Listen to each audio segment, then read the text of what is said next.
Okay, so we're going to do some stuff with further kinematics. As I just said here, each bit is basically stuff we already know how to do, right? We're going to kick off by looking at some things to do with vector equations for motion. Oh, by the way, kinematics just means how do things move, ignoring forces. So it basically means GCSE style, which is speed equals distance, distance equals speed times time. I can never get that one right. It then means SUVAT, which is constant acceleration. And then the last thing it means is variable acceleration, which you know means calculus. Okay, so it's just, that's all that mechanics really is for movement. No acceleration, constant acceleration, variable acceleration. And your brain should tell you for each one of those situations what type of things applies to it. Okay, we're going to begin though by thinking about no acceleration. Okay, so we're going to think about no acceleration. So for vector motion that I've got here, I've said that initially a particle has got this position vector. So I know relative to some origin, it is 3 along and 1 up. And that's when t is equal to 0. Each second, it moves 4, 2. In other words, that's what its velocity is. It moves 4 along and 2 up. So you can see here it's moved 4 along and 2 up. Another second later, it moves 4 along and 2 up. Another second, it moves 4 along and 2 up. 10 seconds later, it's moved 40 along and 20 up. 100 seconds later, it's moved 400 along and 200 up. So you can make all these predictions about where some... So it's just...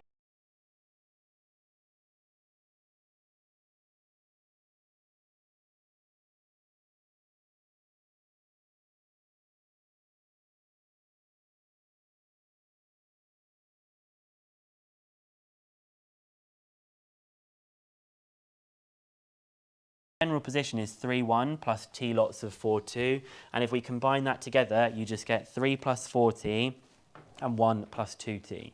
This 3, 1 that we've got here was its initial position, and this 4t and 2t is actually, the 4 and the 2 is the speed, and the t is the time, speed times time, distance, displacement. So you can start to see this bit's the displacement, and this is where it started.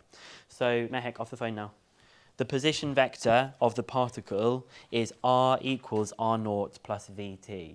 Now, when you really break down what this is saying here, r is what we usually mean for where a position is. Sometimes it can mean like a displacement as well.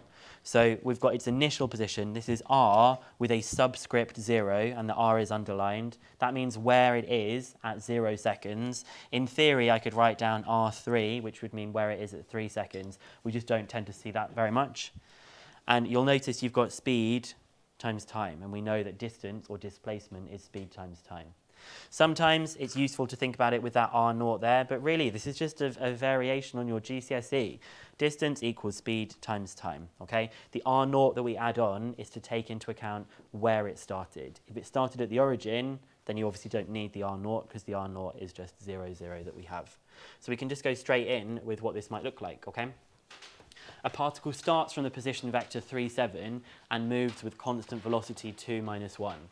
Okay, I've told you that this is a constant velocity question, but what you should do as soon as you see constant velocity, you should think to yourself, calculus? Obviously not. You should think SUVAT? Obviously not. And you should take it all the way back to GCSE and just think of distance equals speed times time. Okay, you've got to try and think. It's one of these three. Constant velocity. So you've got to say to yourself, every time you have one of these questions, because you won't be able to tell the difference easily when it's in an exam, you need to say, is it calculus? Is it SUVAT? Is it GCSE? Obviously, we're starting with GCSE, we'll then do SUVAT, and then eventually later on in this booklet, we'll do calculus. But that's the only problem that people have with this topic, because when you see it in an exam, you need to just quickly decide which of those three things it's going to be. Okay, so we want to find the position vector of the particle 4 seconds later. Now you can either, if you're a formula kind of person, you can either say to yourself, oh, well, I know the formula for that. The position vector where it will be is the position vector where it was plus the velocity multiplied by time. Okay, that's if you're a formula kind of person. If you're a logical kind of person, you could say to yourself, well, I know that it's moving with this velocity for 4 seconds, so I could work out what its displacement was, and then I could add that back on to where it started, and then you come up with the formula as well. So I don't know, I personally like knowing this one off by heart, just in case they give me a different unknown, but just as long as it makes sense where that's come from. So I want to find out where it is. This is where it is at t seconds, and this is initial, and obviously this is velocity and this is time. I'm not going to write that in. Okay, so R is going to be equal to its initial position, which is 3, 7. Obviously, just use column vectors. I don't want to see anybody doing I and J. Plus the velocity, which is 2 minus 1, multiplied by the time, which is 4. Okay? So we get 3 plus 8 and 7 minus 4. So its position vector is 11, 3 meters. Easy.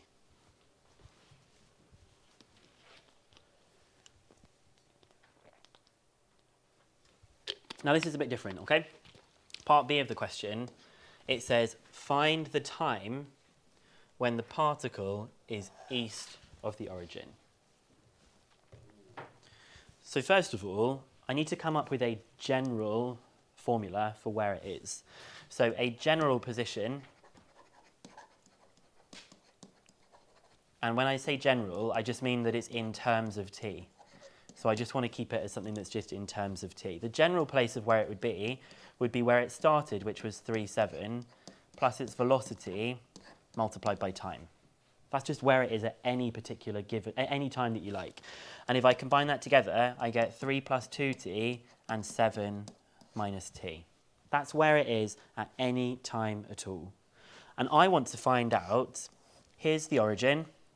I want to know when is my particle east of the origin. Now, east of the origin means that it could be here, it could be here, it could be here, it could be all the way off on the other side of the board, as long as it's east of the origin. What do you notice about those 3 x's I've drawn?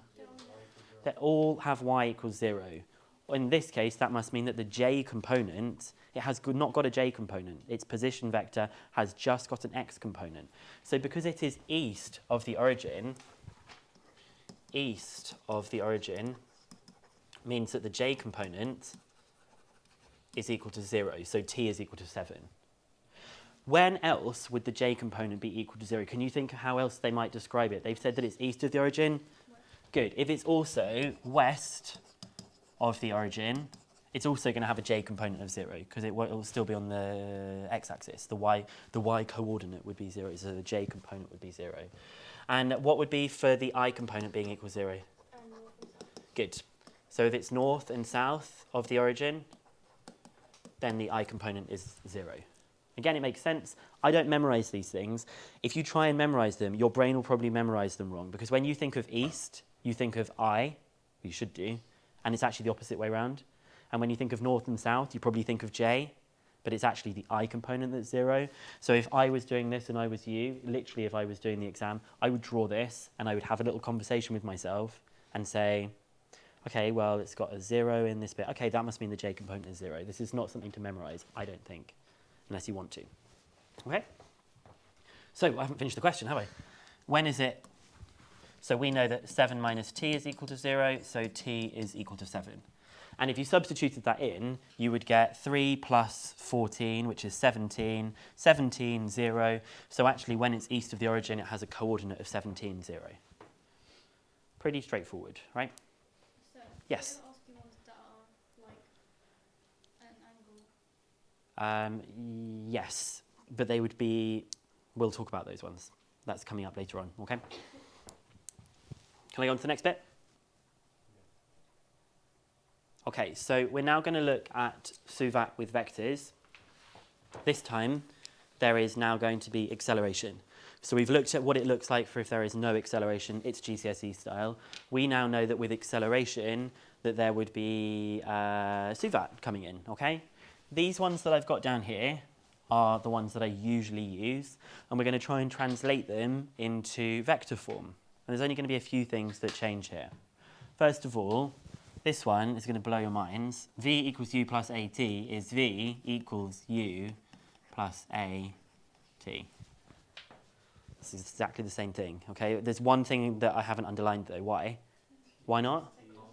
T is not a vector, okay? T is just a scalar. So if you want to find out what the velocity is, we can now deal with things in 2 dimensions instead of 1 dimension. So if we talked about how a footballer is moving around a pitch and we know his velocity in 2 dimensions, you can figure out all of these things as well, okay? These ones can be a little bit different here. So instead of the letter S for displacement in scalar form, we tend to use instead the letter R. So we get R, or S. So I would even say in my head, this is S equals UT plus a half A T squared. Now this R is telling me what the displacement is. Okay, but we know with vectors that R usually corresponds to the position vector. So you may like to memorize this one instead. It's the same thing, apart from, what do you think I might add in at the beginning? So instead of it being the displacement, it becomes the position vector. What do you think I might need to add in to take into account some... Yeah, so I'd need to take an R naught into account because I don't know if it starts at the origin. This one is where it starts at the origin and we're saying how much is it displaced. If it didn't start at the origin, I'd have to add in R naught at the beginning or at the end. So this one, it takes the start position into account, which can sometimes be useful, but sometimes you might just want to find the displacement and then just add it back on to where it was. It depends how your brain works. You might like to find the displacement, but it's often easy to forget to add it back on. If you know that you've just got this extra R naught, then that's just fine as well. Okay, so obviously this one is going to change and it's going to be R equals VT minus a half AT squared, carefully underlining any of them that aren't T. And then we know that the alternative version of this, if we wanted to talk about an initial position, would be R naught plus VT minus a half AT squared. Okay? What do we think the last one's going to be? Is it going to need... So actually the last one does not have a vector form. Why? What's the difference for this that means it can't have a vector form? Good, it's because of the squaring. You probably haven't noticed this before, but we've never done anything like this. We've never tried to do like, I don't know, 3, 4, multiplying it by 1, 2. You've probably noticed we've never actually multiplied two vectors together. And that's because we don't know how to multiply two vectors together. There are a couple of different ways of finding the products of vectors. Anyone doing further maths can tell me those? The cross product is one. And the dot product, okay? So there's no definition for it. We have to come up with these definitions. If you're going to do engineering, in fact, if you're going to do anything with linear algebra, which could be computer programming, you will have to learn about how to multiply vectors. I'm doing the quote marks because you're not actually multiplying the vectors, you're coming up with a definition of it. So we cannot have this. We cannot have this as a vector formula, okay? So it's not possible to do. Yes? Yeah, the dot product is to do with cosine and stuff. But you definitely don't need that if you've been looking at any of the old stuff, okay? So those are the versions of the formulae that we have. We're now going to read this question and we're going to very quickly detect that it's a Suvat question because when it says that the particle has this velocity, it then says it moves with constant acceleration. Ding, ding, ding. We should be instantly thinking of Suvat and not of differentiation or integration or even the GCSE stuff. We want to find out, if they've told us the acceleration, the speed of the particle, and the bearing on which it is travelling at time t equals 3. So like you do with a normal Suvat question, well, you don't write down S, U, V, A, and T. I hate it when you do that. You should pick out some of the pieces. So first of all, I'm going to pick out an easy piece, which is that A is 2, 3, and I'm also going to pick out that T is 3. What else do I want? V. Okay, so V is the thing that I don't have, and the thing I do have, U. U is -3, 1. Okay, what connects these together? Good, so it's just the same as before. V equals U plus AT. So V, the thing I'm looking for, is equal to U, which is -3, 1, plus A, which is 2, 3, multiplied by 3. So you get -3 plus 6, and you get 1 plus 9. So you get 310 meters per second. If you did this in the exam, you would have still not achieved 2 marks for part A of the question. You would have only got a couple of the marks. Good. Say that louder.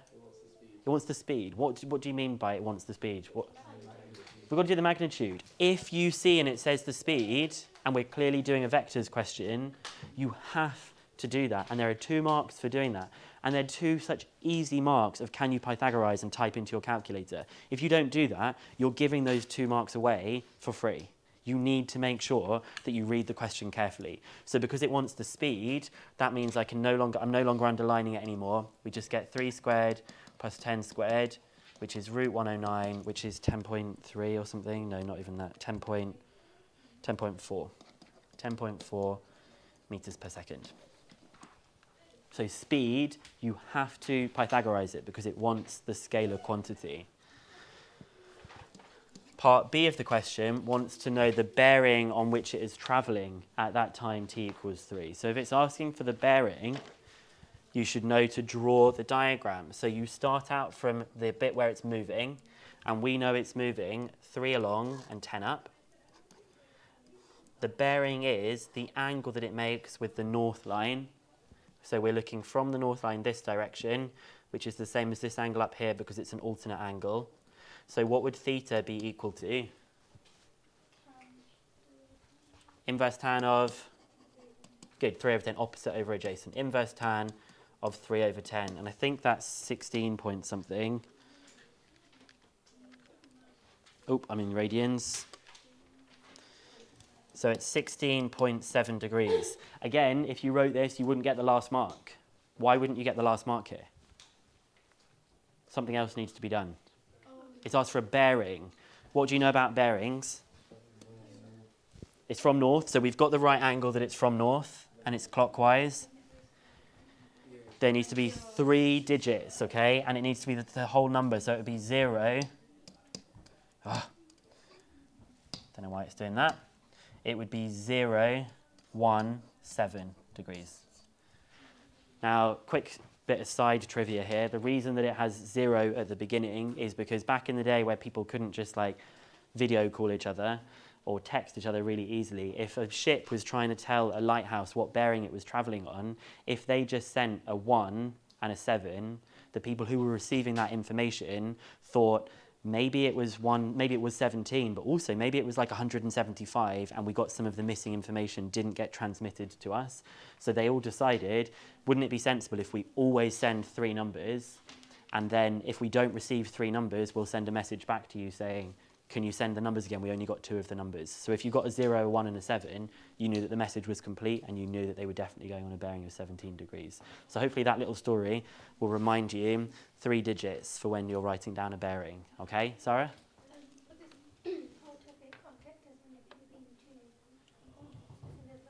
There's no K for any of the mechanic stuff. Yeah, there's only 2 components. But if there was 3 components, it's the same stuff, okay? So on this next page that we've got here, there's a question for you guys to have a go at. I'm going to leave the video playing that we've got here. So what have we got? We've got constant acceleration, okay, so you know it should be suvat. We've been told about the initial time, and it's got an initial position vector here. So I'm starting to think, oh, I've got an initial position vector here, I wonder what I'm going to need to use. So I'll give you a few minutes to have a go at this. I'm going to start doing this one on the board myself as well, okay? Yeah.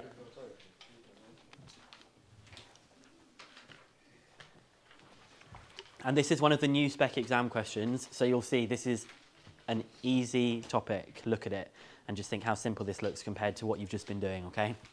So please get these ones correct in the exam. Okay, so what am I going to pick out here? Acceleration is 1 minus 2. It has an initial position of 2, 5. And as a velocity of u, and t is 3, it has a position vector of minus 2.58.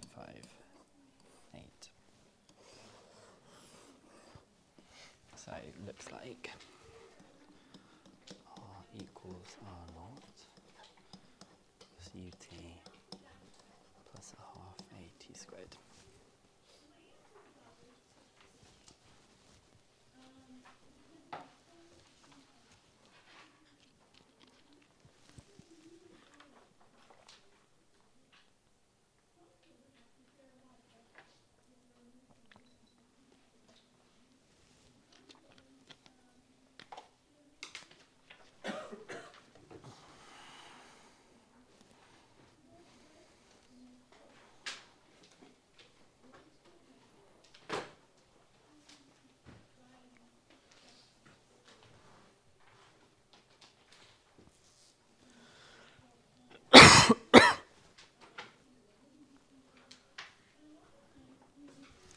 let's keep going.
So if you don't add the R naught, do you have to do that? Yeah, because if you would have to work out what the displacement was instead.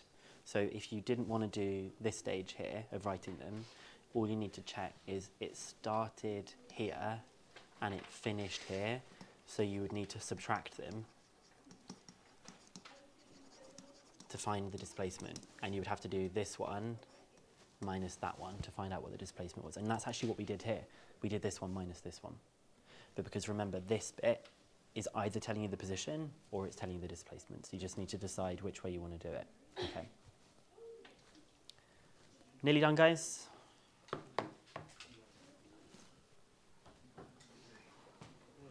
you know for your answers, because it's 3, if I put outside the bracket the last line. That's fine as well. Yeah, I would have divided by 3 just because I could spot that they were both. If I wrote a third there, I would just see that I could easily have done that. But yeah, it's fine like that. Okay. Okay, so we're going to do just one more example, I think, and then you're going to do an exam question for me, and then that's us done. Easy peasy. So can you explain which one we decided on, which one we decided on?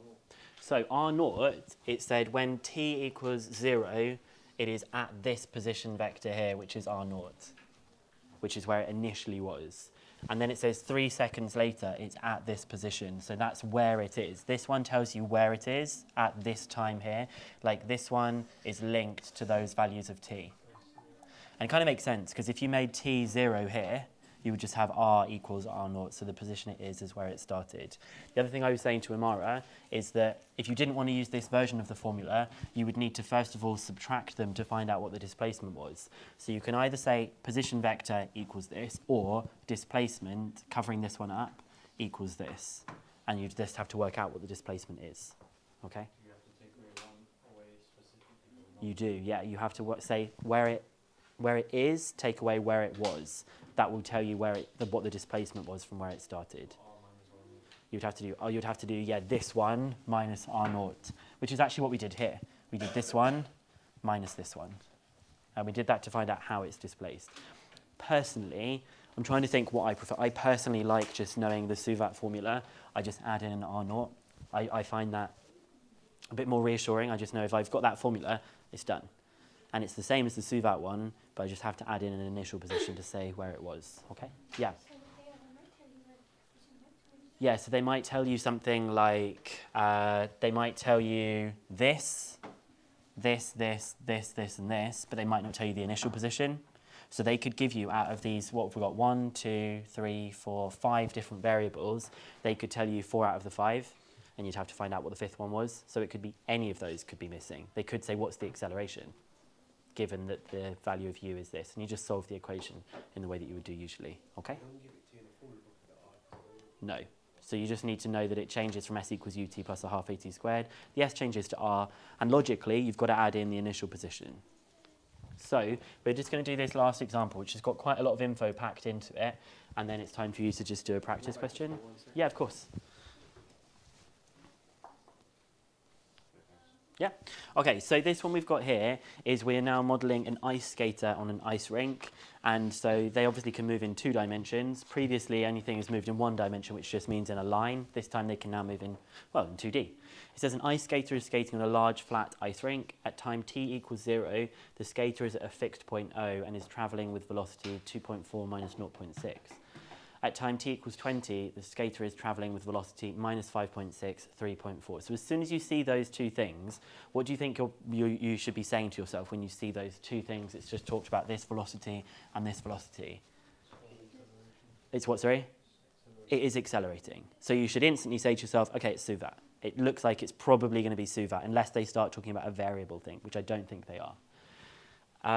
Relative to O, so this is saying from the origin, the skater has a position vector s at time t seconds. So we're not going to use the letter r this time. They want us to use the letter s. Who cares? Modelling the ice skater as a particle with constant acceleration. There's the thing we're looking for, constant acceleration. We're now going to try and find out what the acceleration of the ice skater is. Okay, so what does this 2.4 minus 0.6, what does that relate to? What is that? That's u. Great. So as long as we can identify these things, we're fine. So v is therefore going to be minus 5.6. And 3.4. T is 20, and A is the thing I want. So when I've got those 4 things written together, clearly the formula that I'm going to use for part A of the question is V equals U plus AT. So I get minus 5.6, 3.4 equals 2.4 minus 0.6 plus 20A. Subtracting that across, we get minus 8 and 4 equals 20A. And then dividing by 20, that's minus 0.4 and 0.2. Yeah? Sometimes I just can't do stuff like that. It just goes wrong. So that's the acceleration of the ice skater. Now we're going to look for finding an expression for s in terms of t. So where is the ice skater? Now, normally we say r equals r naught plus ut plus a half at squared. Why don't I need to include the r naught?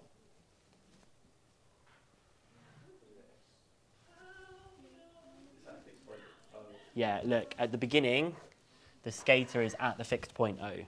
So at the beginning, their initial position is the origin. So usually I would say r equals r naught plus ut plus a half at squared. But for our one, we're just going to get s equals ut plus a half at squared because r naught for our skater is already at the origin when it starts off. So our S is equal to, U is 2.4 minus 0.6, and that's t, plus a half of the acceleration multiplied by t squared. Done. We found an expression for S in terms of t right here. Okay? What you might like to do, though, is for later on in the question, you often need this in a combined kind of form that we've got.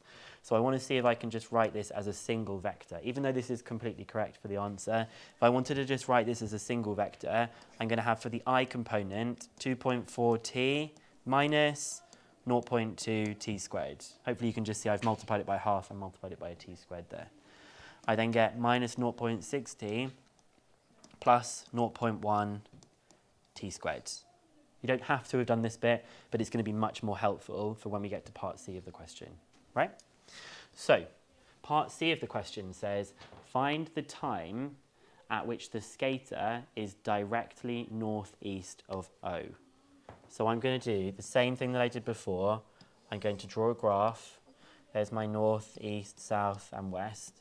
This is the origin, and I want my skater to be northeast of the origin. Now, northeast is not just roughly somewhere over here. Northeast is very specific. It's 45 degrees, okay?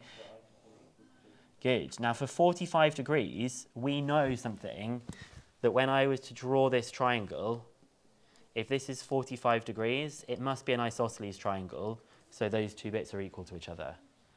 If in a very rare kind of situation, which I didn't say to the other class, if they said it was moving on a bearing of, I don't know, 30 degrees, you might need to think about these two components and the relationship that they might have with 30 degrees, and you're going to have to do some SOHCAHTOA. We'll come back to that in just a second, but thinking about this one that we've got here, Luke said something about this I component and this j component of this vector. What did you say, Luke?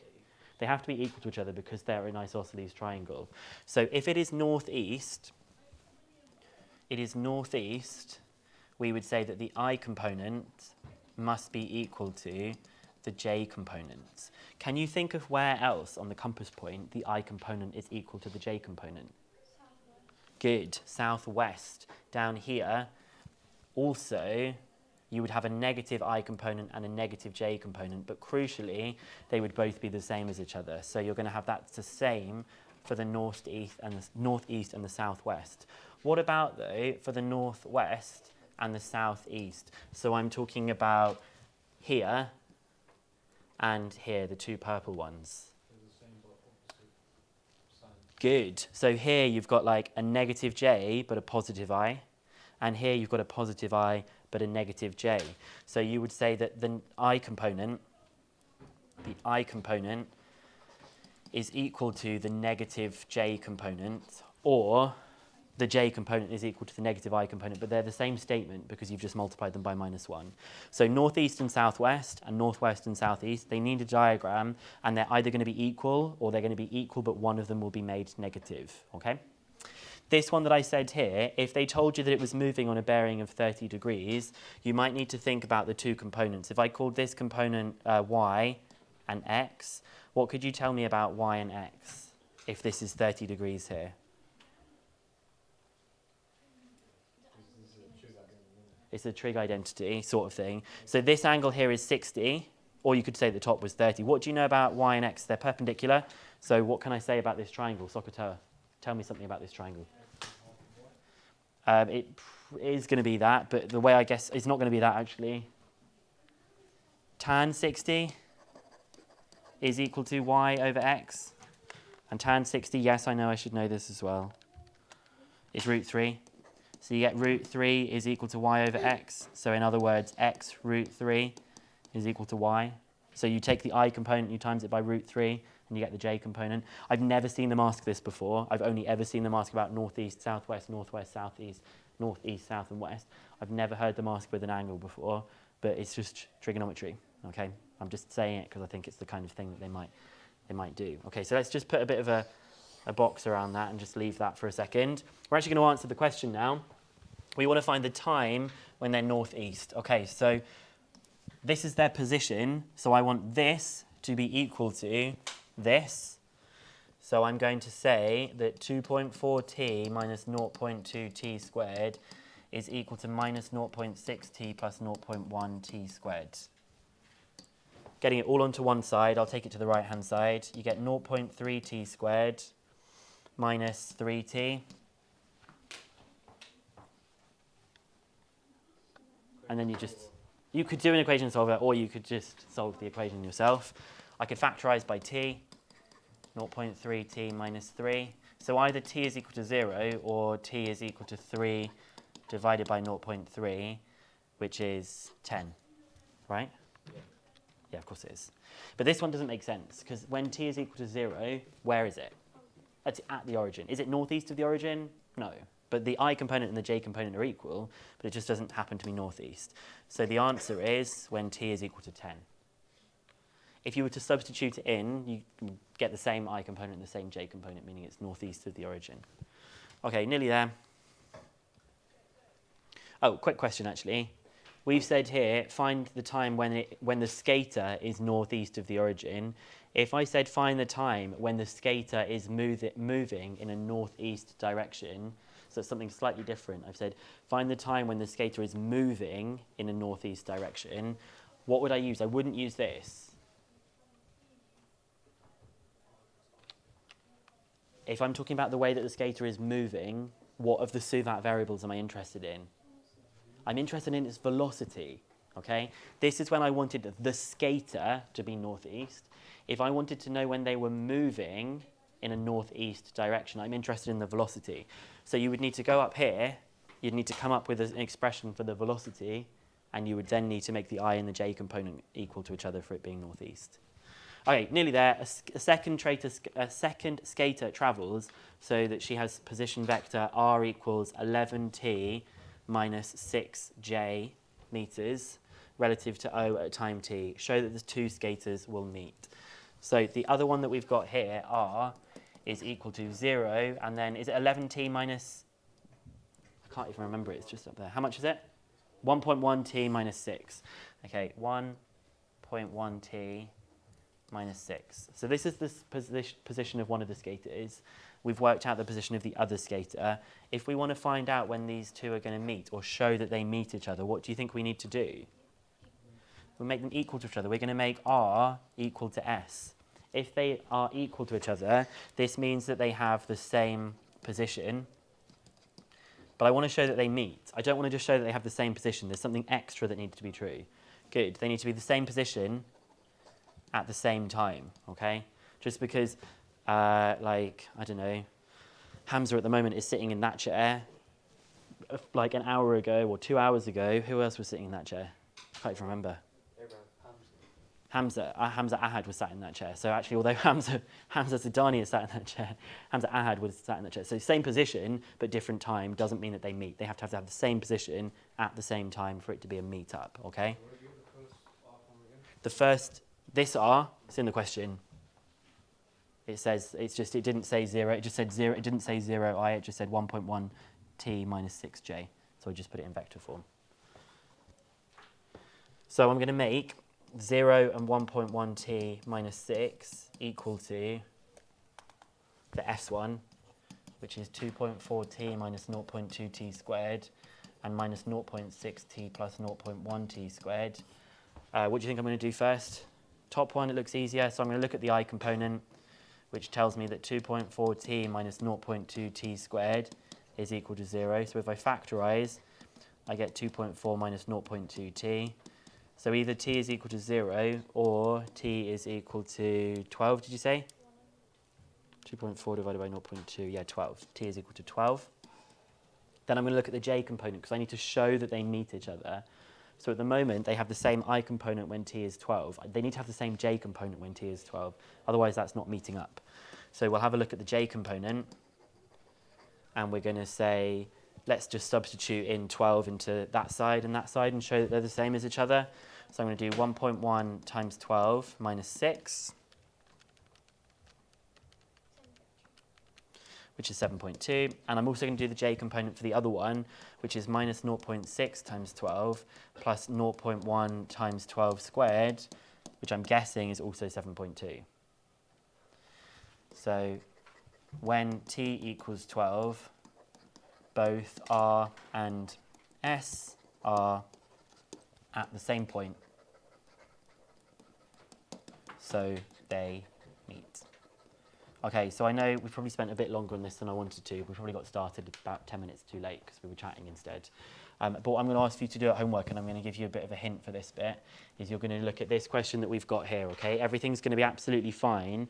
The only thing I need you to be really careful of, here it says find the value of t when the boat is northeast of O. So for this one, you're going to look at the position vector up in here, and you're going to say that the I component is equal to the j component. This question says, find the value of t when the boat is moving in a northeast direction. What will be different? You're going to come up with an expression for the velocity in terms of time, and you'll make the I and j component equal to each other. Both this thing and this thing need to be in terms of t. And then you're going to do exercise 8A, the even questions as well, and that's due in on Friday. Okay, I know it sounds like we've done quite a lot there, but hopefully you're realising it's just the same variations on stuff we've done before. Okay?